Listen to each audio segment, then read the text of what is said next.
Il y aurait beaucoup de choses à dire sur cet évangile où nous avons ce récit de la passion et de la mort de Jésus.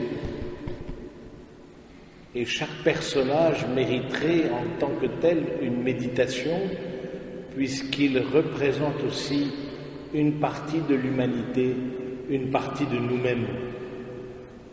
Mais j'aimerais m'arrêter sur un aspect dont on prend relativement peu conscience et qui pourtant est central.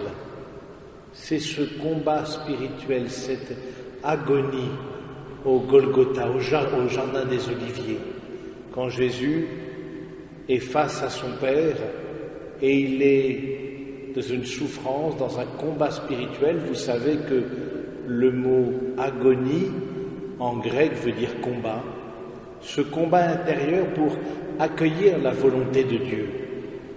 Et c'est vrai que ce combat, au fond, va être central dans la passion du Christ. C'est le point le plus important encore que la crucifixion ou que la mort elle-même, ou que tous les tourments que Jésus a subis. Le fait d'avoir dit oui dans son âme humaine, dans son cœur, le fait d'avoir dit oui à la volonté du Père. Cela est très manifeste dans Saint Jean, où Jésus s'avance vers sa passion comme un roi, puisque non seulement il a la couronne d'épines, mais on lui met aussi le manteau de pourpre, et il siège, et on le représente, certaines iconographies le représentent comme siégeant, comme un roi. Oui, le Christ arrive avec une puissance d'amour dont il ne pourra plus lui-même se défaire et qui va être source de sa résurrection, précisément parce qu'il a dit oui au Père dans son humanité. Dans notre vie aussi, il y a des combats à livrer, des combats qui nous demandent une humilité, peut-être pas aussi fort que le combat du Christ lui-même, mais des combats qui demandent notre humilité pour accueillir la volonté du Seigneur telle qu'elle se présente, que ce soit à travers des difficultés de santé, à travers des difficultés professionnelles ou relationnelles, que sais-je. Nous avons aussi nous-mêmes à nous mettre sous le regard du Seigneur et à dire oui intérieurement à la volonté de Dieu telle qu'elle se manifeste à nous. Et le Christ, il est victorieux justement quand il a prononcé ce oui intérieur, alors que les disciples dormaient et n'étaient même pas capables de l'accompagner. Il était dans une grande solitude, on le voit bien. Père, si tu le veux, éloigne de moi cette coupe. Mais une fois qu'il a dit oui, une fois qu'il a offert son cœur au Père et toute sa vie au Père, toute son humanité et aussi toute notre humanité, eh bien, d'une certaine manière, ces tortionnaires n'ont plus que le corps sur lequel s'acharner. Ils n'ont plus que ce corps pour le flageller, cette tête pour la couronner d'épines. Ils n'ont plus que leur bouche pour l'insulter. Mais toutes ces insultes, toutes ces tortures n'ont pas de prise sur sa décision ultime de se donner au Père. Et parce qu'il se donne au Père, il est déjà victorieux. Au fond, tout le mystère pascal se joue au jardin des Oliviers, se joue dans ce moment crucial où soit il y a une peur comme homme, puisque c'est dans son humanité que se joue cette agonie, ce combat, soit il y a une peur comme homme, et on l'imagine bien, d'affronter toute cette souffrance et reculer peut-être, soit au contraire il y a un amour qui va jusqu'au bout.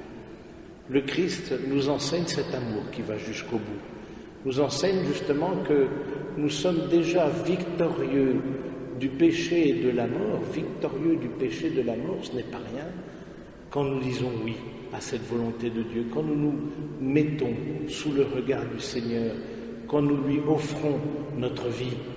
Il y a cette très belle prière de Charles de Foucault que vous connaissez peut-être, « Mon Père, je m'abandonne à toi, faites de moi ce qu'il vous plaira ».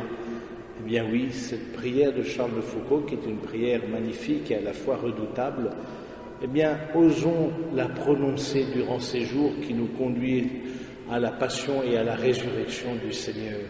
Osons remettre notre vie face à Dieu.